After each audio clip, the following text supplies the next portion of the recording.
Oke, halo semuanya, bagi sama gue Luis di Kreneta tadi. Nah, jadi gue pengen ngobrolin soal brand lokal lagi, yaitu Noir lagi. Nah, jadi Noir ini bisa dibilang eh sebagai brand lokal itu cukup cepat pergerakannya dibandingkan dengan brand-brand lain. Karena kalau ngomongin soal keyboardnya mereka bisa dibilang yang pertama kali mempopulerkan keyboard dengan koneksi 2,4 GHz wireless yang minim delay, dan juga mereka bisa dibilang juga yang pertama untuk masuk ke ranah keyboard enthusiast dengan Noir Xeon dan juga Z2-nya mereka. Nah, apa jadinya kalau misalkan mereka ngerilis sebuah mouse gaming? Apakah bakalan sama oke-nya kayak keyboard mereka dan se-worth it keyboard-keyboard yang mereka udah rilis dan juga aksesoris-aksesorisnya? Nah, di sini pengen gue bahas soal itu. Nah, jadi Noir itu belum lama ini ngerilis mouse gaming pertamanya mereka yang mereka namain Noir M1, dan sebenarnya tuh ini kedua mouse ini tuh dia rilisnya tuh udah dari beberapa waktu yang lalu, cuman baru sempet gue bahas karena lagi ngurusin meetup. Nah, jadi si Noir M1 ini tuh diharapkan bisa reach orang-orang yang suka main game dan juga sekaligus dia itu produktivitas secara bersamaan. Karena secara spesifikasi dia itu koneksinya udah pakai wireless 2,4 GHz yang minim delay, jadi untuk gaming ini bisa untuk itu. Dan selain itu dia juga punya koneksi Bluetooth buat orang-orang yang suka portabilitas dan takut dongle-nya hilang, ya mereka bisa pakai mouse ini juga dengan koneksi Bluetooth-nya. Dan untuk pricing-nya sendiri, si Noir M1 ini tuh dia harganya di sekitar 800 ribuan atau spesifiknya di 799.000, dan secara pricing menurut gue harganya cukup kompetitif, mengingat mouse-mouse gaming dari brand lokal pun zaman sekarang kalau baru awal rilisnya tuh di harga sekitar 800 ribuan juga. Jadi menurut gue cukup make sense, dan langsung aja gue bahas apakah untuk 800 ribu ini barang bagus atau enggak. Oke, jadi yang pertama Noir itu bilang kalau misalkan mouse ini tuh adalah modular mouse, yang dimana berarti cangkangnya itu bisa dicabut pasang, dan harusnya kalian semua udah pernah ngeliat modular mouse kayak begini. Ini tuh bisa dibilang bukan sebuah hal yang baru juga di mouse gaming di Indonesia ini gitu ya. Dan di masing-masing warna itu ada dapat dua cangkang, ada dapat cangkang yang bolong-bolong kayak gini, dan ada dapat cangkang yang full kayak gini. Jadi kalian bisa pilih aja sesuai dengan selera kalian kayak gimana. Dan paling ekstranya, kalau misalkan kalian pengen pakai yang versi bolong-bolong ini tuh, dia logo Noir di bagian dalamnya itu dia nyala RGB kayak gini gitu. Jadi ya dia bisa nyala di dalamnya, dan di bagian bawahnya pun dia juga ada RGB-nya gitu di bagian bawah, dan semua RGB-nya itu bisa kalian atur semuanya via software. Dan selain itu untuk branding Noir-nya sendiri itu di sini bisa dibilang cukup minimal kayak gini, dan dia juga nggak terlalu gede dan nggak mencolok mata. Jadi buat gue di sini nggak ada masalah. Oke, lanjut untuk shape-nya. Jadi si Noir M1 ini tuh dia shape-nya itu ambidextrous. Jadi itu di bagian kanan dan kirinya itu simetris, dan set button-nya itu cuman di kiri doang. Jadi otomatis sebenarnya ini lebih cocok untuk pengguna tangan kanan. Dan selain itu untuk feel dari gripnya sendiri tuh ini tuh mengingatkan gue dengan feel dari gripnya si Razer Viper Mini. Cuma bedanya si Noir M1 ini tuh dia kerasa lebih kotak di bagian sampingnya sini, dan ini nggak ada masalah, cuman beda bentuk doang aja. Nah, selain itu untuk rekomendasi size-nya, untuk yang kecil di 15-17 itu bisa di claw dan juga palm grip. Lalu untuk 18 atau medium bisa di claw dan juga fingertip grip. Dan selain itu untuk yang tangan besar di 19-20 cm itu bisa di claw maupun di fingertip grip. Dan perlu diingat bahwa dimensi dari mouse ini itu sebenarnya lebih fit untuk ke medium hand size ke bawah sebenarnya, dan terutama yang lebarnya itu di 9 cm. Karena kalau misalkan di tangan gue yang lebarnya itu 10 cm, itu tuh nanti jari kelingkingnya bakal kerasa kurang nyaman.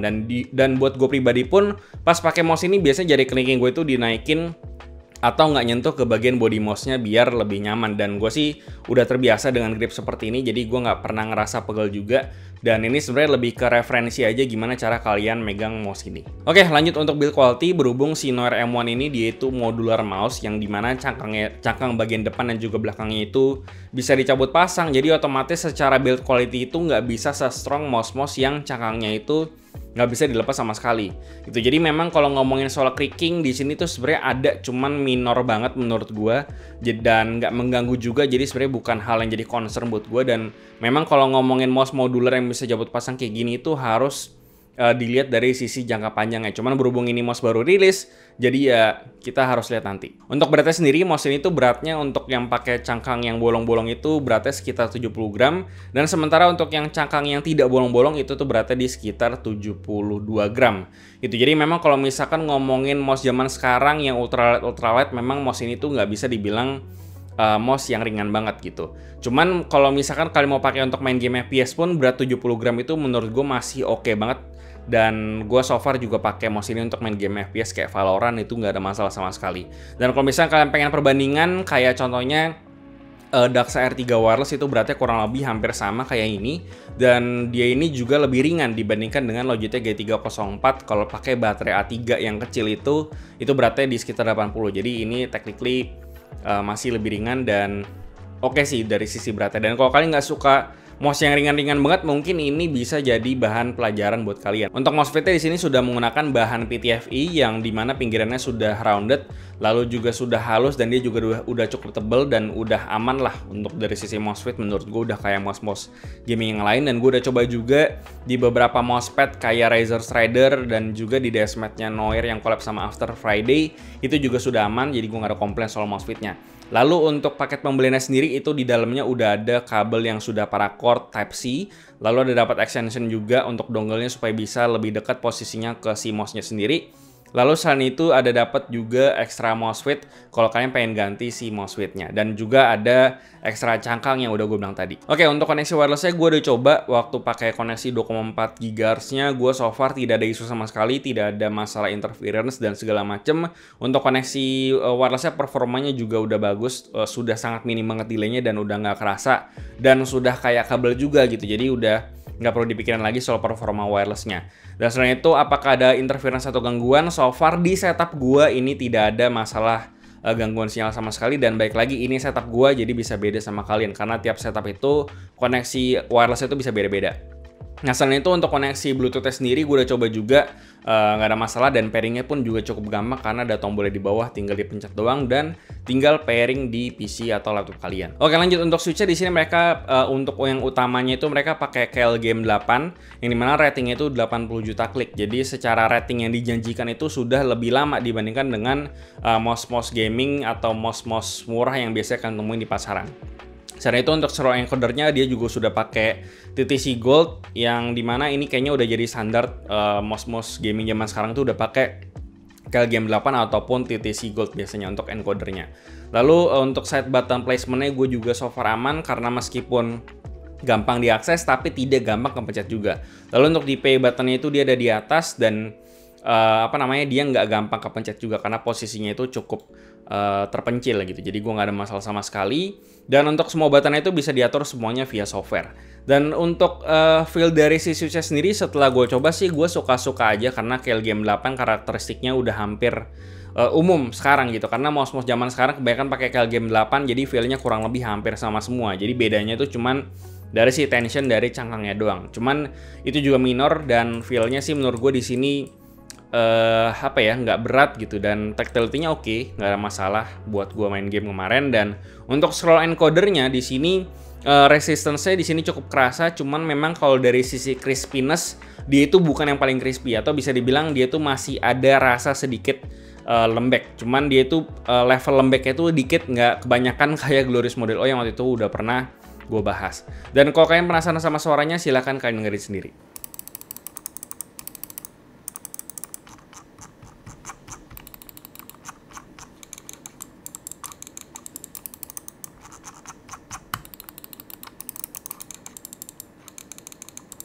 Oke, untuk sensornya di sini mereka pakai Pixar 3370 yang secara specs itu dia itu punya akselerasi 50G dan tracking speednya di 450 IPS. Jadi secara kecepatan sensor di sini sudah kencang sekali, 450 inch per second, dan gue tidak yakin ada manusia yang bisa gerakin mouse sekencang itu dengan kondisi mousepad yang besarnya itu cuma 45 x 40 cm gitu. Jadi secara performa harusnya sudah tidak perlu dipikirin lagi. Jadi kalau kalian pengen pakai mouse ini buat main game FPS untuk flick dan segala macam, ya di sini bisa-bisa aja karena sensornya sudah kencang. Lalu untuk smoothing juga udah nggak ada, tracking akurasi juga sudah aman, dan gue tidak menemukan error kayak jitter dan segala macam. Lalu di FOV distance-nya pun juga sudah rendah, bisa kalian atur juga via si softwarenya. Dan untuk overall performanya gue rasa kalian nggak perlu pikirin lagi karena sensornya sudah legit juga, kurang lebih hampir sama kayak mouse gaming lain yang udah ada sekarang ini. Oke, untuk baterai sendiri karena gue pakai mouse ini sebenarnya udah lumayan lama, mungkin hampir sebulan. Ini tuh habisnya itu kurang lebih sekitar 10 harian dengan kondisi gue pakai mouse ini tuh kurang lebih sekitar 8 jam buat browsing, buat main dan segala macam daily pakai mouse ini. ya kurang lebih habisnya itu sekitar 10 harian lah kalau gua nggak salah, hampir 2 mingguan.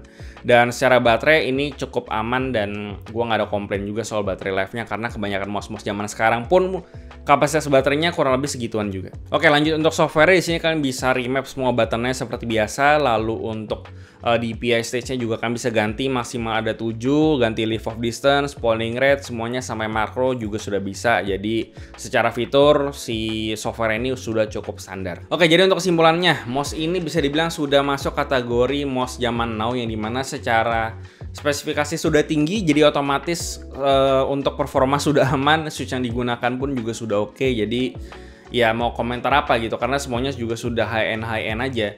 Dan ya kurang lebih kayak begini, dan mouse-mouse zaman sekarang pun juga kurang lebih sudah seperti ini, speknya tinggi, switch aman.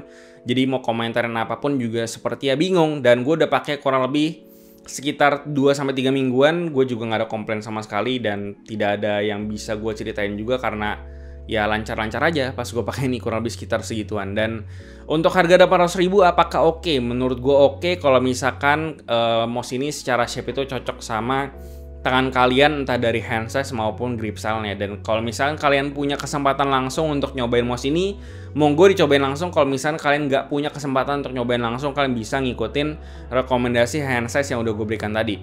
Dan semoga rekomendasi hand size dari gue tadi itu bisa jadi referensi buat kalian kalau kalian nggak bisa nyobain langsung. Dan ya gue rasa itu aja sih yang bisa gue bahas soal Noir M1 ini. Dan semoga kedepannya ada inovasi-inovasi bagus dari sektor mouse. Dan ya gue rasa itu aja. Seperti biasa, kasih tahu gimana pendapat kalian di kolom komentar di bawah, like dan share jika bermanfaat. Lalu follow semua sosial media kami di Facebook dan juga Instagram. Lalu join komunitas kami juga di Discord dan juga line open chat. Semua linknya ada di deskripsi. Dan jangan lupa untuk subscribe yang terakhir, gue dari Krengita Kadi. Oh ya, jangan lupa untuk follow TikTok juga, karena di sana ada konten-konten yang berbeda dari YouTube ini gitu ya. Dan ya gue rasa itu aja, sampai jumpa di video berikutnya.